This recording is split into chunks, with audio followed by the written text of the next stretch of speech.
The good part is we're going to talk about what's going on with this with Senator Marsha Blackburn, of course, the senator from Tennessee. She does join us. Senator, this was the concern a lot of people had about allowing any kind of protest near the homes of Supreme Court justices, and now indeed we end up with an arrest. What are your thoughts on this, Senator? Well, this is a federal offense, as we have been saying.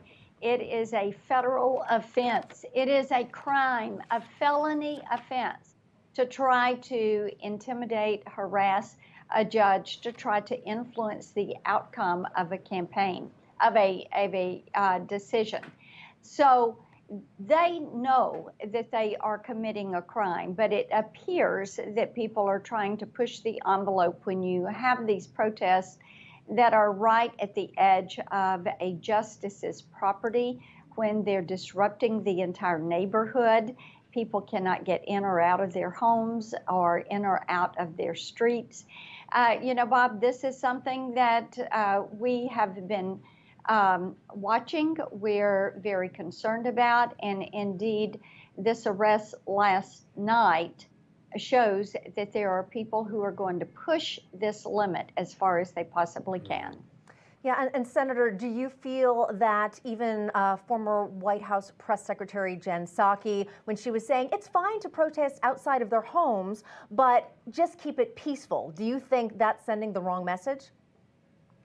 It is the wrong message. There is a place to protest. Go to the public square. We believe in petitioning your government. We believe in peaceful protests, but there is a place. There is a time and place for this. And at the edge of someone's property, blocking the streets, trying to run up, knock on the door, the harassment that comes with this, that is not appropriate. And people have, of course, they know they're disturbing the peace. They know that they are pushing the limits, but they have done it anyway. And then for some to say, you know, you're going to have a summer of rage, you're going to have a summer of violence. No, we should have respect for the rule of law. We should have respect for the justices that are making a decision. We should also respect that there are three separate and co-equal branches of government. Yeah. Wanted to get your thoughts on Senate Minority Leader Mitch McConnell, who had this to say. This is exactly why the Senate passed legislation very shortly after the leak to enhance the police protection for justices. House Democrats have spent weeks blocking the measure that passed here unanimously related to security for Supreme Court justices.